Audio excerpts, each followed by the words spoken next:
अब मैं रिएक्ट करने वाली हूँ on what every French women wants. ये 1986 की मूवी है विच इज एक्सप्लेन्ड इन हिंदी। और जैसे कि आप सब लोगों को मूवीज एक्सप्लेन बहुत पसंद आ रही है, तो मैं और एक मूवीज एक्सप्लेन को लेके आई हूँ by movies fan. So before I start, hello and I am Monali Naik, welcome to my channel Nakhre Wali Mona. और अगर आपने मुझे अभी तक सब्सक्राइब नहीं किया होगा तो please to subscribe my channel.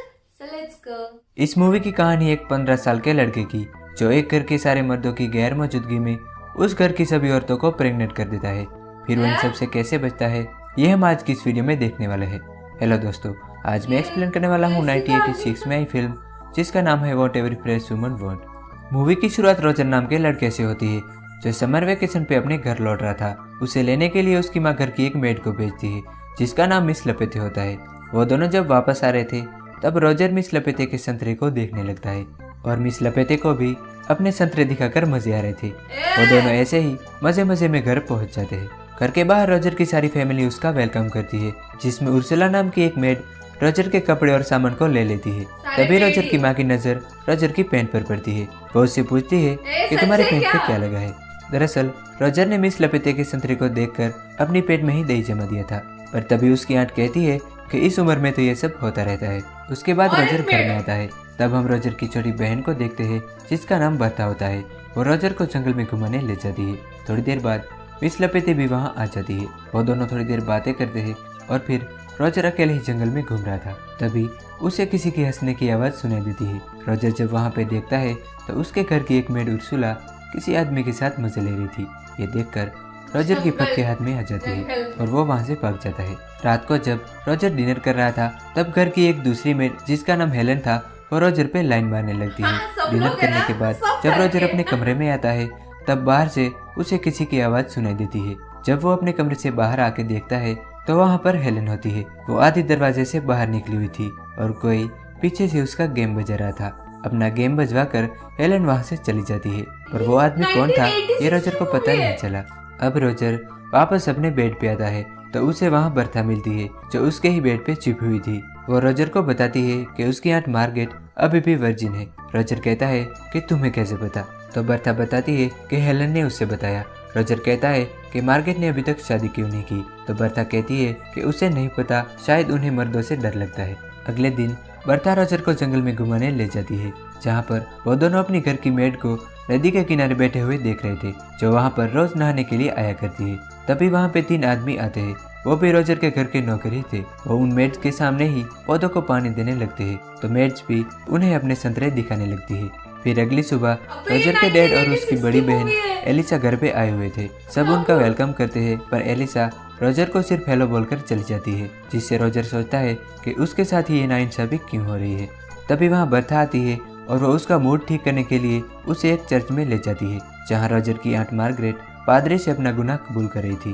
वो फादर से कहती है कि उसे बहुत बड़ी गलती हो गई है। उसने जब से रोजर को देखा है वो उसके प्यार में पागल हो गई है और कभी कभी तो वो रोजर के साथ सपने में इंटीमेट भी हुई है। और ये सारी बातें रोजर चुपके से सुन रहा था। वो मन ही मन बहुत खुश होने लगता है पर तभी वो वहाँ से गिर जाता है, जिससे फादर और उसकी आंट को पता चल जाता है कि रोजर ये सब सुन रहा था। इसीलिए वो रोजर को उसकी मॉम के पास ले आते हैं। यहाँ पर रोजर की मॉम फादर से कहती है कि इसे क्या सज़ा मिलनी चाहिए। तब फादर कहता है कि इसे मार मार के इसका पिछवाड़ा लाल कर दो।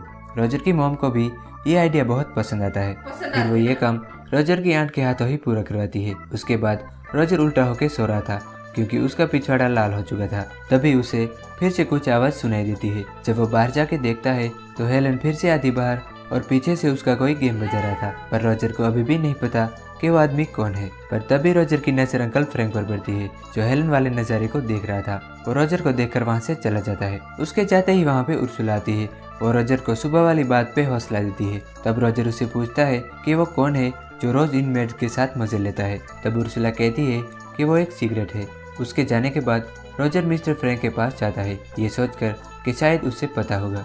वो जैसे ही उसके कमरे में पहुंचता है तो वो देखता है कि मिस्टर फ्रैंक एक हाथ से दूरबीन और एक हाथ से हाथ गाड़ी चला रहे थे। रोजर को वहाँ देखकर वो वहाँ से भाग जाता है।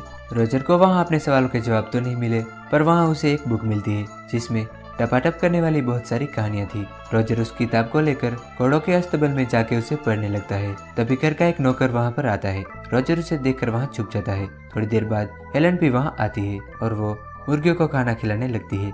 तब वो नौकर हेलन को दरवाजे पे फंसाकर पीछे से ही उसके मजे लेने लगता है। जब रोजर उसे निकालने जाता है तो हेलन उसे मना करती है, क्योंकि उसे भी अपना गेम बजवाने में मजा आ रहा था। उसके बाद एलिसा का हस्बैंड सबके सामने रोजर को अपने जूते साफ करने को कहता है। जब रोजर मना करता है तो वो उसकी मॉम को बता देता है कि रोजर कल रात तुम्हारी दर्द भरी आवाज चुपके से सुन रहा था। ये जानकर रोजर की मॉम रोजर पे बहुत गुस्सा करती है और उसे वहाँ से जाने को कहती है। पर जाते वक्त रोजर अपनी किताब को बदल लेता है और अपनी किताब को वहाँ पर रख देता है। जब एलिसा उस किताब को पढ़ने लगती है तो पहले तो वो शर्मा के उसे बंद कर देती है, पर फिर वो उसे बाहर जाके अकेले में पढ़ने लगती है। उस वक्त रोजर चुपके से किचन में पहुंच जाता है। वहाँ पर उर्सुला काम कर रही थी। वो पीछे से उसे पकड़ लेता है। उर्सुला को लगा कि वो कोई और है, इसीलिए वो उसके सर पे प्लेट मार देती है। पर जब उसे पता चलता है कि वो रोजर था तब वो उसके साथ मजे करने के लिए तैयार हो जाती है। पर तभी अचानक किचन में एक और मेड आ जाती है। रोजर तुरंत वहाँ से भाग जाता है। तभी उसे मिस लपेटे याद आती है। वो मिस लपेटे के पास आता है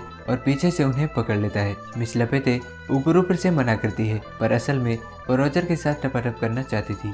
पर तभी एक पोस्टमैन आके कहता है कि जर्मनी ने फ्रांस के साथ जंग का ऐलान कर दिया है। ये सब सुन के रोजर का काम फिर से अधूरा रह जाता है। अब अगली सुबह सारे मर्दों को जंग में जाना था, इसीलिए वो लोग एक पार्टी रखते हैं। पर मिस्टर फ्रैंक जंग में जाने से मना करता है, क्योंकि उसे अस्थमा था। उस रात सारे मर्द अपनी अपनी औरतों के साथ मजे ले रहे थे। अकेला रोजर ही था जो मायूस होकर घूम रहा था। अगले दिन सारे मर्द जंग में चले जाते हैं। उनके जाते ही रोजर उर्सुला के पास पहुंच जाता है। उर्सुला तो पहले से ही रोजर को पसंद करती थी, इसीलिए वो उसके साथ टपाटप करने के लिए तैयार हो जाती है। अब बर्था रोजर को बताती है कि मॉम आज फादर के सामने अपना गुनाह कबूल करने वाली है।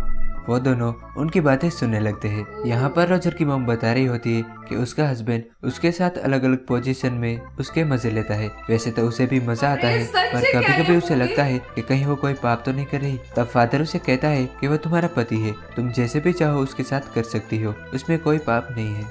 उसके बाद रोजर घर की एक और मेड के पास पहुंच जाता है और उसका भी गेम बजाने लगता है। रात को वो अपनी आंट के कमरे में जाता है और उसका वेट करने लगता है। जब उसकी आंट आती है तब वो उससे पूछता है कि तुम अभी तक वर्जिन क्यों हो। उसके बाद वो उसके भी मजे लेता है। अब वो उर्सुला को आधी कमरे से बाहर रख के जमकर उसे पेलता है। रोजर यहाँ भी नहीं रुकता, वो एलिसा को भी नहीं छोड़ता। अब रोजर के कमरे में लड़कियों की लाइन लग जाती है। कभी कभी तो वो एक साथ 3-3 लड़कियों की गेम बजा देता है। एक दिन एलिसा उसे बताती है कि वो प्रेग्नेंट है। ये सुनकर रोजर परेशान हो जाता है और तभी वह भी खत्म हो जाती है और सारे मर्द वापस आ रहे थे। अब रोजर को एक के बाद एक खबर आती है कि वो सभी प्रेग्नेंट है जिसके साथ उसने ये कांड किया है। वो ये सोच ही रहा था कि इन सब से बाहर कैसे निकले। तब घर के सारे मर्द भी वापस आ गए थे। अब रोजर एलिसा के पास जाता है और उसे कहता है कि तुम अपने मंगेतर को सेड्यूस करो ताकि सबको लगे कि ये बच्चा तुम्हारे मंगेतर का है। उसके बाद वो एलिसा के बेड पे रेड नेल पॉलिश लगा देता है ताकि उसके मंगेतर को लगे कि एलिसा अभी भी वर्जिन है। अब वो अपनी आंट से कहता है कि तुम मिस्टर फ्रैंक के साथ अपना गेम बजवाओ, जिससे उन्हें लगे कि ये बच्चा उनका है। और उर्सुला तो गांव के एक आदमी के साथ शादी कर लेती है। अब इन सब के बाद रात को रोजर हेलन के साथ पलंग तोड़ टपाटप करता है। अंत में वो रोजर से कहती है कि वो भी प्रेग्नेंट है। तब रोजर कहता है कि तुम्हारे लिए भी कोई आदमी ढूंढना पड़ेगा। तब हेलन कहती है कि इसकी कोई जरूरत नहीं है, उसने घर के सभी मर्दों के साथ टपाटप किया है, इसीलिए वो किसी का भी नाम ले लेगी। और इसी के साथ ये मूवी यहीं पे एंड हो जाती है। आई शपथ, मेरे को मतलब दिमाग घूमने लगा। ये क्या है? ये मूवी है 19 क्या था 86, ठीक है। 1986 में क्या था जमाना, और ये लोग क्या कर रहे हैं? और जंग है, कल जंग है, तो इनको कुछ और दिमाग में है। आई शपथ, खतरनाक। देवा पता नहीं, ये मेरे पेज पे आया क्योंकि मैं आजकल मूवीज एक्सप्लेन कर रही हूँ, तो मेरे को ये दिखा, मैंने उसको लाइक करके रखा कि बाद में इस पर रिएक्ट करूंगी। मैं कभी भी पहले वीडियो देखती नहीं हूँ, मैं डायरेक्टली रिएक्ट करती हूँ, आप लोग को पता है। रिएक्ट करते अरे ये क्या है? उनमें से बच के भी निकला, मतलब क्या स्टोरी है? आई शपथ, मुझे सच्ची बताओ, अब मेरे साथ साथ आप लोगों का भी दिमाग घुमाना, मतलब लिटरली घूम रहा है। लिटरली घूमना बोलते ना, वो हुआ मुझे। थक गई मैं ये स्टोरी सुन के। तो ये था मेरा reaction on what every French woman wants explain in Hindi by movies fan. आपको और भी ऐसी वीडियोस देखने हैं तो प्लीज इस वीडियो को ज्यादा से ज्यादा लाइक करो, ज्यादा से ज्यादा शेयर करो, क्योंकि आपके व्यूज पे मुझे पता चलता है मेरे ऑडियंस को क्या देखना पसंद है क्या नहीं। तो प्लीज बाकी परत न्यायालय